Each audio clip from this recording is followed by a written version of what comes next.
Hello everyone, this is Andrew. Welcome to Keen on America. On July 4th, 2026, America will be 250 years old. An anniversary that will, no doubt, be greeted with a mixture of celebration, contemplation, and resignation. In Keen on America, Andrew talks not just about the American past and present, but also speculates on its future. What, Andrew asks, will be the 21st century fate of this now venerable American republic? Hello everybody. I've been doing this show such a long time now that every author seems to return. It's always nice to see old friends. Back in October of 1921, that was a bit of an error. October of 2021, October the 14th to be exact, almost exactly 4 years ago, the writer Robbie Bach was on the show talking about a new book he had at the time, a piece of fiction called The Wilkes Insurrection. And I'm thrilled that Robbie is back. He has a new book out. It's out in a couple of days on Tuesday, October the 21st. It's called The Blockchain Syndicate, a contemporary thriller. And Robbie is joining us from Chapel Hill in North Carolina, where he doesn't live. He's visiting the university. He's normally based in Seattle. He's an ex-Microsoft guy, so Seattle is his natural home. Robbie, congratulations on the new book. Did it really take you 4 years? Is that all you've been doing in the last 4 years? Well, thanks for the congratulations. Writing is one of the things I do. I also do a lot of board work in the nonprofit space. So this is sort of half of my time. And so, I didn't start writing right away, and no wine before it's time, so to speak, and really excited about the outcome. So this is your second career as a writer, so to speak, Robbie. You were Mr. Xbox at Microsoft. You were very successful there. And as I said, the Wilkes Insurrection came out in 2021, so it's been 4 years. A lot of tech people tend to write fiction, although they tend to only write one piece of fiction. Having gone through it once, they're not going to do it again. What did you learn from writing the Wilkes Insurrection that perhaps I'm not suggesting that the Wilkes Insurrection wasn't a good book, but how did that experience improve the Blockchain Syndicate? Well, I think there's a couple of things. First of all, you learn a lot about core writing technique.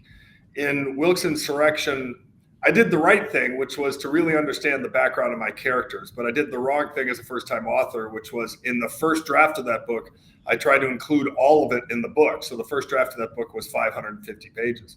So I literally had to cut 200 pages, mostly of which was backstory to the characters. And so that process was painful and difficult, and I think I got it right. I'm really excited about the outcome. But in the Blockchain Syndicate, I knew my characters. I understood the pacing that was required to get us to the right answer.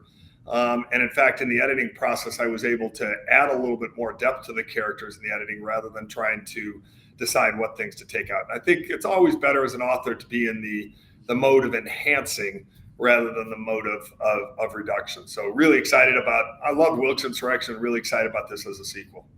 A couple of months ago, we had another ex-tech executive, Gary Bengier, on the show. He talked about humanity's most existential threats over the last 100 years. Gary had been CFO at eBay, so another major player in technology. What is it about tech executives that encourage them to write books? I'm not suggesting all do, but do you think that your experience on the front lines at Microsoft or eBay has somehow triggered a need morally or aesthetically to write fiction, Robbie? No, I think it's more about the creative process, honestly. When you're working at a tech company, you're working at a startup, you are in the business of creating new things. And certainly in my background, because I worked for 10 years on the Xbox business, not only were we creating new things, we were creating new stories. and new characters and new adventures, so to speak. And so for me, when I left, there was this creative gap in what I was doing. I love the board work I do. I'm very dedicated to the nonprofit organizations I work with, but there is a gap to fill in my life, which is around creativity and about building new things. And so a book, ultimately, I wrote a nonfiction book first, found that nice from a writing perspective, but still not a creative process to me. Yeah, and that book was Xbox Revisited, which probably you could have written in your sleep. It's a really interesting book, in particular given what's going on in the country right now. But it's nonfiction, so it doesn't have characters, it doesn't have scene description, it doesn't have a lot of dialogue in it. And so for me, the creative process is where that comes from. And I think a lot of people who are in the tech industry are about creation and building. And so it's natural that some of them go into, a few of them have gone into movies, a lot of them go into writing, some of them go into other creative energies. Well, they can afford it, of course. My ears perked up, Robbie, when you said particularly what's going on in the country. I assume you're talking about the United States. So right. What exactly is going on? Why is that relevant both to what you wrote about Xbox and perhaps to this latest thriller, the Blockchain Syndicate? What do you make of contemporary America? Well, we're certainly going through one of those periods in our history that are really turbulent. There's a lot of change, and there's political change, obviously, and political turbulence for sure, but there's also social change and turbulence going on. Blockchain AI is creating a technical sea change in what's going on in the technical side of the world. So I just think it's a period where there's more uncertainty, more change, more excitement, maybe more opportunity as well. And so the reason Xbox Revisited is relevant is that is a book about strategy and how you use strategy to manage change. And actually the second half of the book is about how you could use strategy to drive change in American policy. And so that's obviously has some relevance to what's going on. And the Blockchain Syndicate, the premise is that all this turbulence and change, somebody tries to take advantage of that and tries to attack our financial system, weaken by where we are with our national debt, and try to turn that to their advantage. And so it's very contemporary. It's very about things that are going on in the country and have been for a number of years. Next week, I have Jacob Silverman coming on the show. He has an important new book out. It's called Gilded Rage, Elon Musk and the Radicalization of Silicon Valley. He had an excellent op-ed in the Times a couple of days ago. Teapot Dome, Watergate, they're nothing compared to this. And the this in this op-ed is what Donald Trump and his family are doing with crypto. What do you make of the current, I don't want to make this too political, Robbie, you're not a political writer as such, but what do you make of the current craze for crypto? I mean, you've written this book called The Blockchain Syndicate. Cryptocurrency, of course, exists on the blockchain. It's essential for it. Are you a little nervous about the current boom, so to speak? That might be a euphemism for crypto, and particularly the way in which America's first family is so intimately involved in it? Well, I'd say a couple of things. First of all, crypto as a concept, I think of as another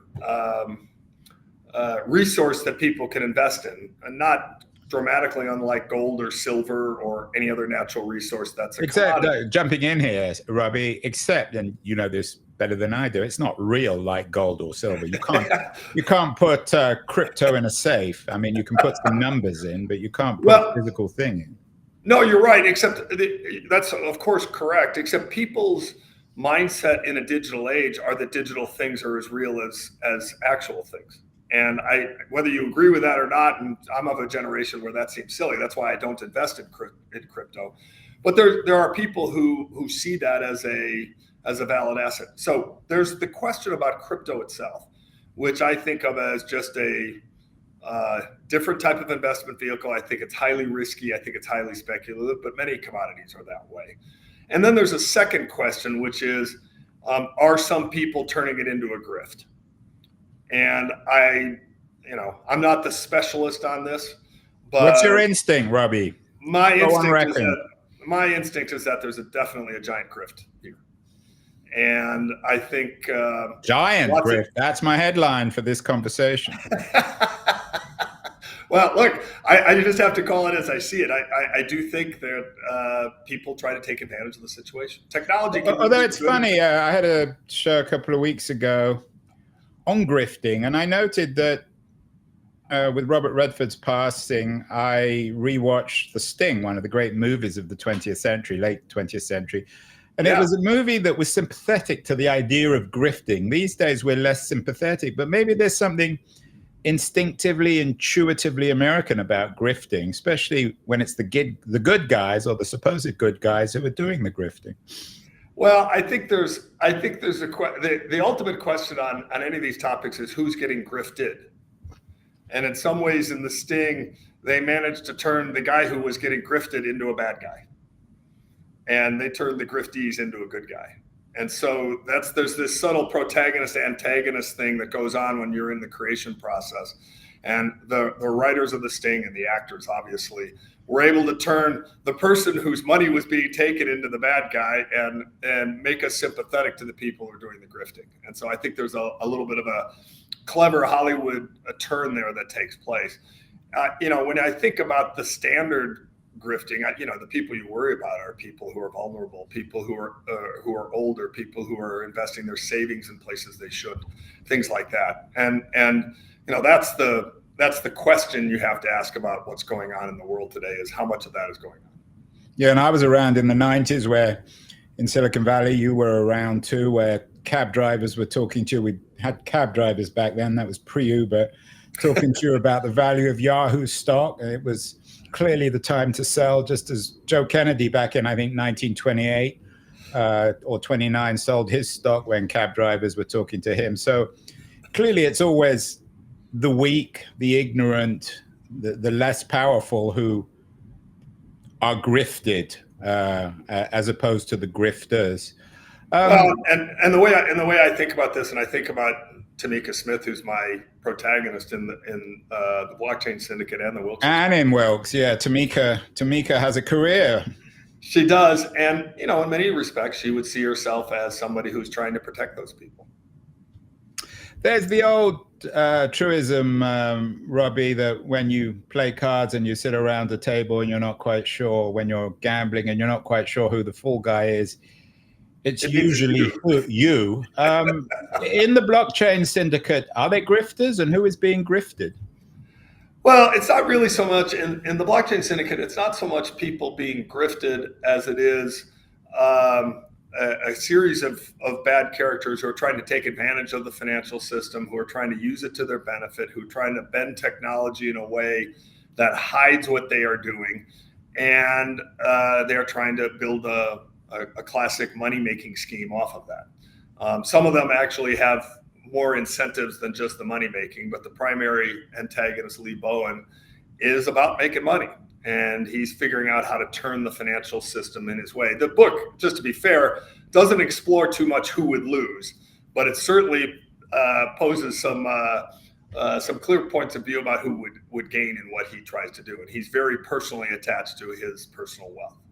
There's even a Russian assassin in the blockchain syndicate. Isn't that a bit old-fashioned? Shouldn't we be having a Chinese assassin?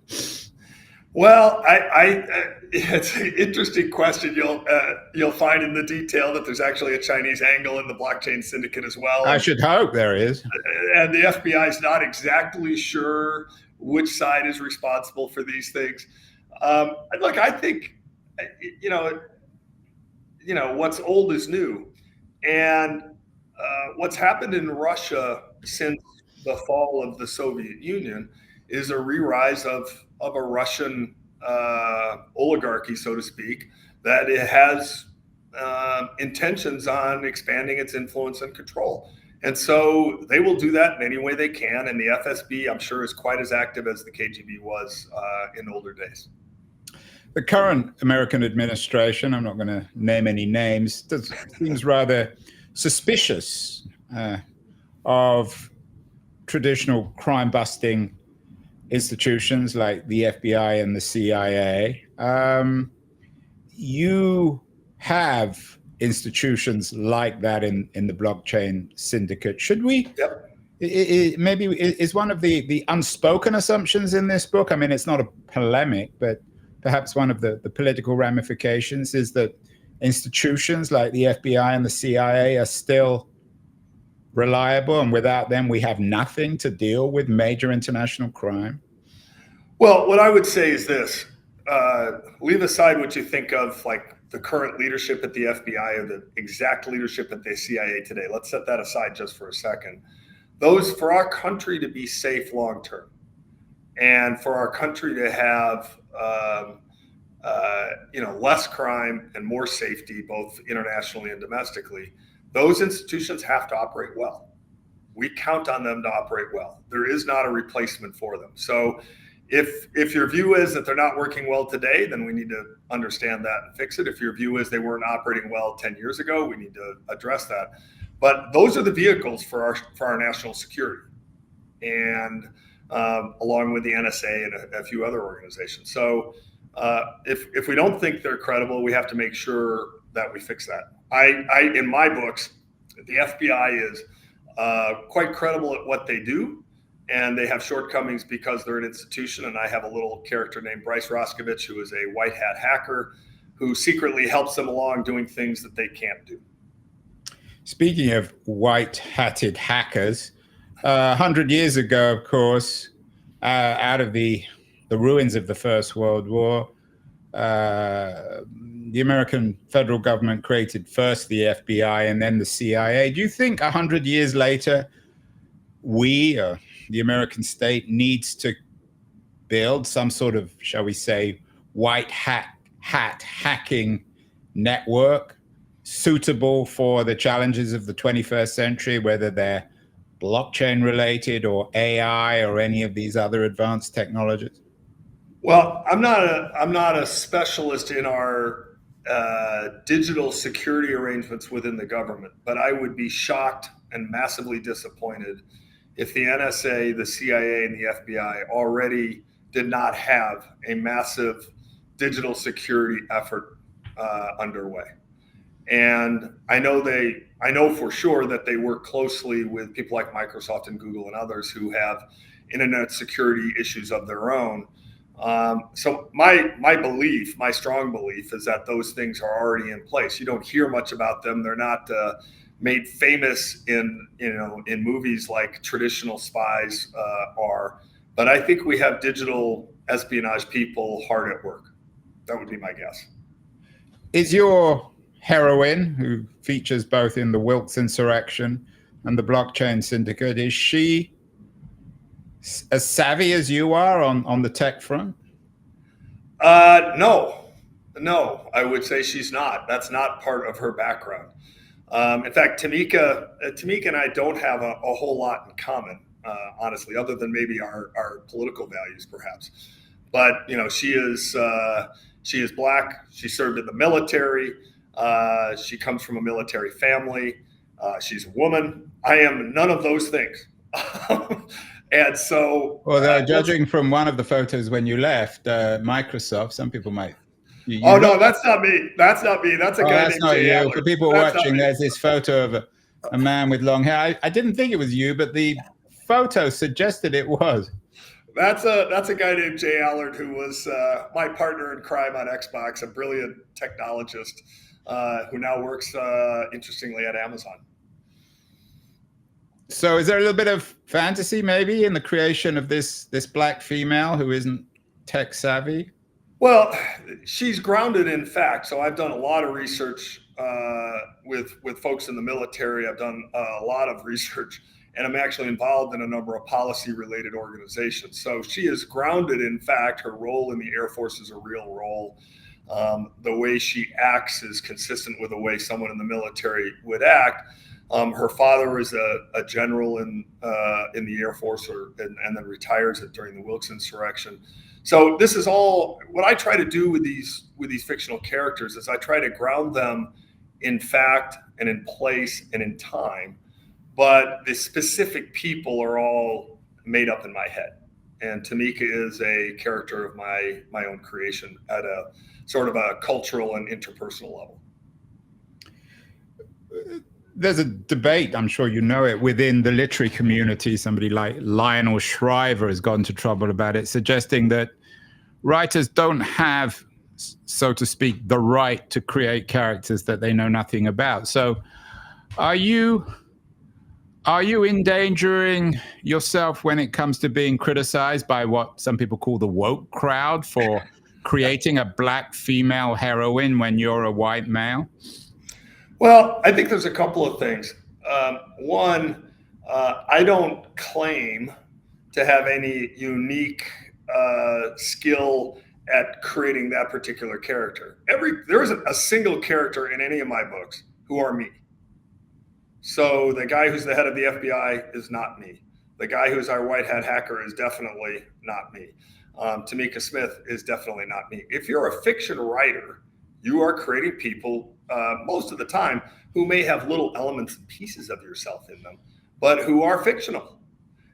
So the thing I focus on is how much authenticity can I bring to that character? And what I have done and been pretty careful about doing is had people more like Tamika, people who served, women who served in the military, black women who serve in the military and in government, read the book and say, hey, does that feel at least authentic to you?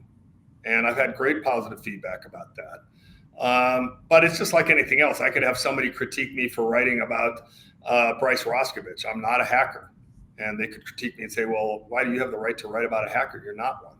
I just think when you're in the fiction world, it's you have to be authentic. You have to try to be as accurate as you possibly can. And you just have to recognize that you're creating fictional characters.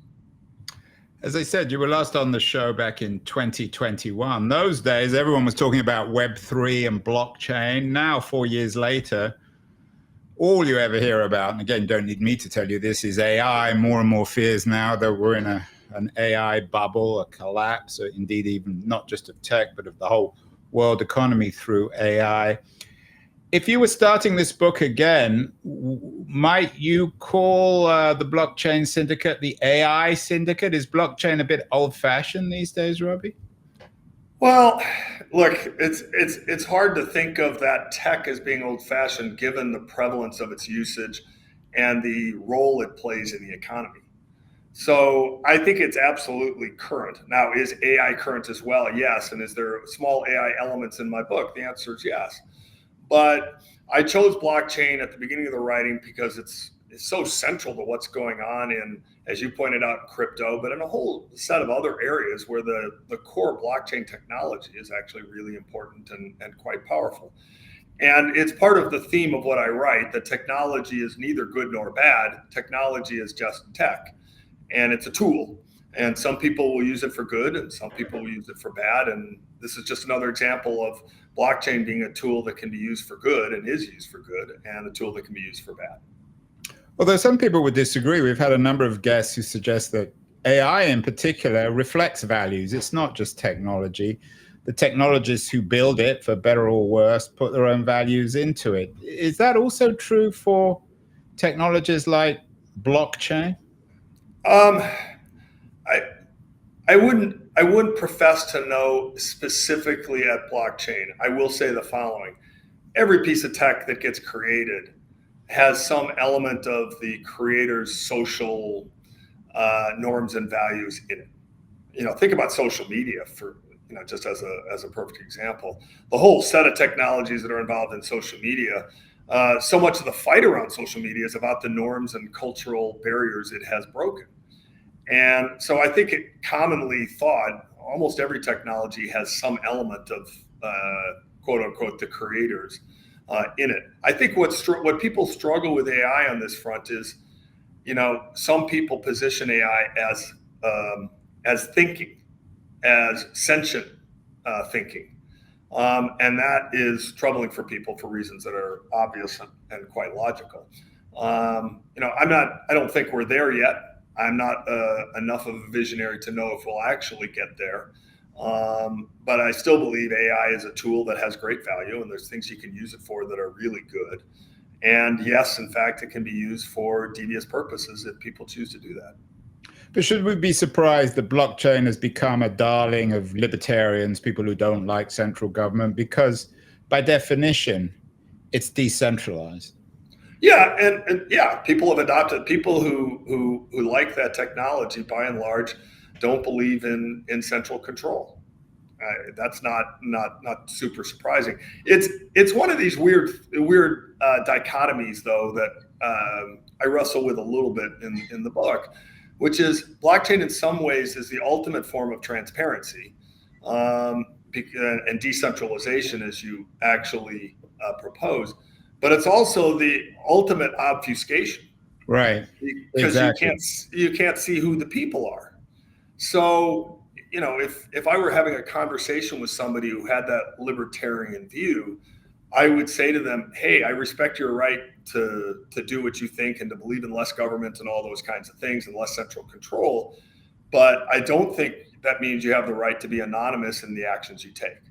And so that's the flip side of the blockchain equation. Yeah, we've done lots of shows in the past, not that recently, on the blockchain revolution. Don Tapscott was one of the most articulate spokesman for it. It's this ideal of decentralization, not just in currency, but in corporate organization. Yeah. Is there anything in that, Robbie? I mean, Web 3.0 is no longer in vogue. Now everyone talks about AI. Right. But was there anything in the promise of Web 3, of this decentralized blockchain-driven world, not just of currency, but of corporate organization and government? Well, it's funny you raise that, because one instantiation of that is this thing called a DAO, DAO, right, which is a distributed autonomous organization, and that in fact plays a major role in the blockchain syndicate, and it is the way my bad doers shield themselves from being discovered by others, and so it's a DAO syndicate. Now, do I think blockchain gets used for good? Yes, I think it certainly does, and I think there are places and applications where being decentralized is probably valuable. On the other hand, take currency as the ultimate question. Would I ever want us to have the equivalent of blockchain replace the Fed? And the answer is no, I would never want that. So you make value judgments on how to implement technology and what implementations are good and what are bad. Isn't a DAO syndicate a contradiction in terms? Well, yeah, of course. I mean, yes, of course it is in some ways, because it's decentralized, except in this case, it's controlled by one person. Yeah, it's hard to take the idea of a DAO seriously. And it sounds like there's a degree of irony or skepticism, at least in your book, about them. There is, but honestly, as part of my research for the book, I created a DAO. And there are tools to do it. And there's companies who are trying to make money creating those tools. So it's a real thing. Now, whether that's successful, I'm not suggesting that it's the AI revolution of the future, but it's a tool that's there. It's a technology that's live in the marketplace, and it's something people can use for a variety of different things. I think the most recent sort of visible application was a group of people formed a DAO to try to buy a copy of the U.S. Constitution. And so they pooled their money for that designated purpose. Nobody knew who anybody else was in the DAO. I think they ultimately lost in the auction, but that's an example of putting people together for a common purpose. Speaking of the AI revolution, we haven't talked for 4 years. Are you surprised with the frenetic pace of AI technology, how it seems to have taken everything over the last 4 years? Well, I think the misnomer perhaps is that there was a lot of AI happening before that. And we didn't think of it or call it AI until ChatGPT 4 was made public, and people who went through that a massive adoption cycle. So I think the adoption of AI has taken place probably over a 10-year period, and the research probably goes back 15 to 20 years. So what's happened is we've sort of reached a tipping point in the quality of the output and the quality of the technology, and that has led to a meteoric rise. Now, do I think every investment in AI is going to pay out and that all investors who invest blindly in AI ventures are going to make money, I'm not going to give anybody investment advice, but I don't think that's going to happen.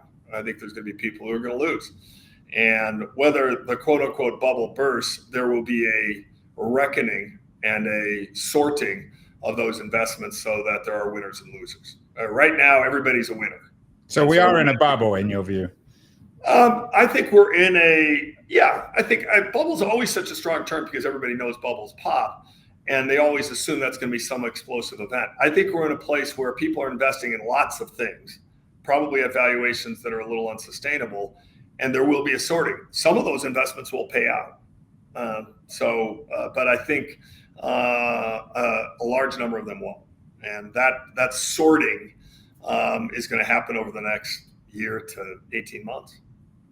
Some things are changing all the time. Some things never change. Blockchain, AI changes the tech world, changes the economy. But the same companies seem to dominate it. You're a veteran of Microsoft. You Sure. were Xbox for a long time. You were Mr. Xbox.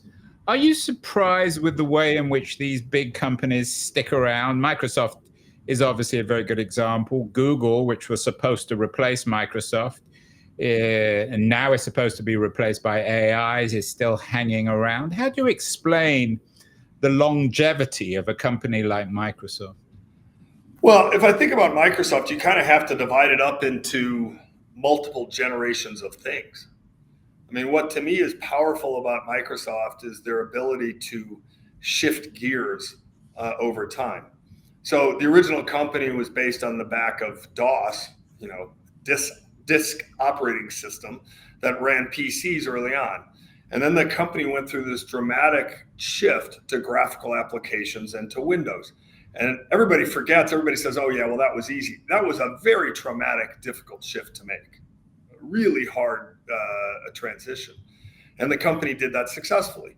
And then you go forward and there's another shift and everything goes to the cloud. And so the company makes this shift to the cloud and transitions customers and successfully migrates a lot of their products to the cloud. And now you have AI and you have yet another shift. So to me, the thing that is impressive is a company at that scale and size making those tectonic changes and doing them successfully. That to me is a true skill. And you have to give credit to Bill Gates, to Steve Ballmer, to Satya Nadella for leading the company through those transitions. But you were at Microsoft 1988 to 2010. You mentioned Gates, Ballmer, and Nadella. The Ballmer years weren't particularly strong. There are lots of controversies. The market valuation of Microsoft dropped precipitously. What did your experience at Microsoft teach you, not so much about technology, but about leadership? Well, first, I worked for Steve for 7 years. And Steve, directly, you reported to him as Mr. Xbox, right? I did. And I learned an incredible amount from him. So I do think he's a great leader. And I think there's, anybody who has the opportunity to work with or for him will benefit from that. And if you're not watching his videos online at a personal level, he's a wonderful person. And he and Connie are doing incredible things with their foundation that will far exceed anything he did at Microsoft, in my view, ultimately. So I think there's good things. Now, he was CEO of Microsoft in a time that was one of those transitions and was turbulent. And, I think if you think about managing through that turbulence, he put in place a number of the strategic initiatives, which Satya was then smart enough to grab and add to drive the company to the next level. The biggest thing that was a challenge in that time of Microsoft wasn't even product strategy or direction of the company. The company needed a cultural shift. And sometimes a cultural shift means you need a new leader. It doesn't even necessarily mean the old leader was bad, but the culture had just gotten to a place where it was a little stale. And Satya was able to come in as a new leader and change that. And I think that was super powerful and really gave the company a next life. In some of the interviews, you've talked about your Xbox journey from underdog to survivor to civic leader. Ballmer's doing civic leadership, as you say, in his foundation. The other great entrepreneur of Seattle, of that area, of course, is Jeff Bezos. In contrast to Obama and Gates, doesn't seem to think of himself as a civic leader. He had a very high-profile celebrity wedding earlier this year. Do you think that it's the responsibility of people lucky enough to make vast fortunes in tech to become civic leaders, a la Gates, a la Obama, after they retire from their tech jobs? Well, look, I will say two things and try to be clear about my point of view in the process.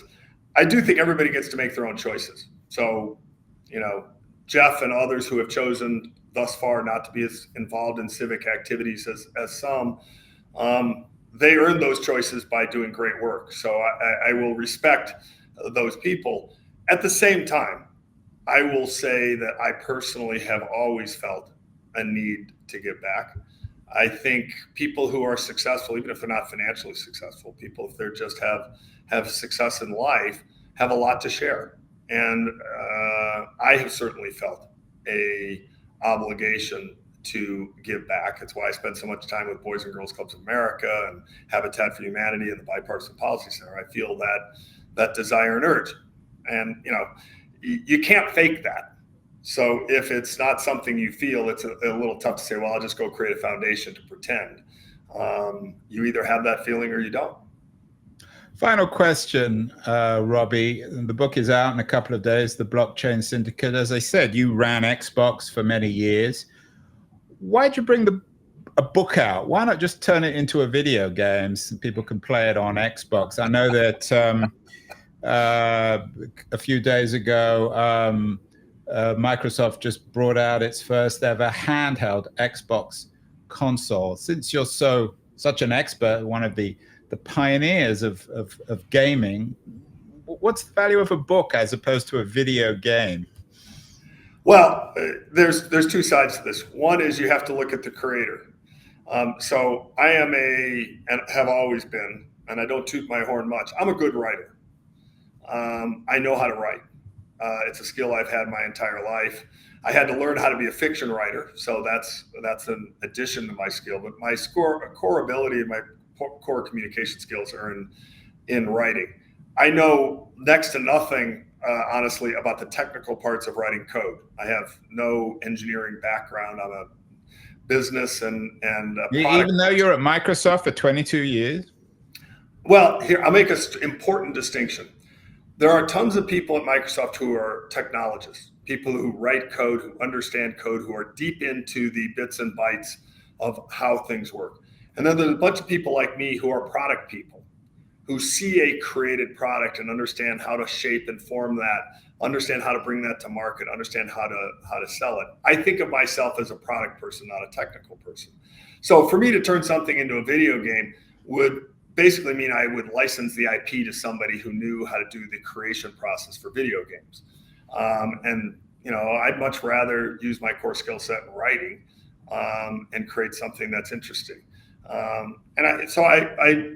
That's the reason I go there. This is something I think is important. I think there's important messages. I think it's a great thriller. And I love the passion of putting a word down on paper. Well, there you have it. The Blockchain Syndicate. It's out on Tuesday, a contemporary thriller by Robbie Bach. Robbie, I hope it won't be another 4 years till we meet again. Are you on a trilogy? Is there going to be a third book in the Tamika series?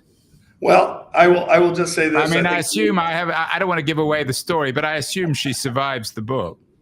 Well, you'll have to read the story, but I will for sure do some more writing. I just love it too much, and I think it's the thrilling part is awesome to put together, and I think there are messages still to be said. Well, October 2029 seems a long way away. I wonder if the world will survive till then. Robbie Bach, author of The Blockchain Syndicate. It's out on Tuesday. Congratulations, and I'll see you again in 2029. I hope it's sooner than that, Andrew. Thanks very much.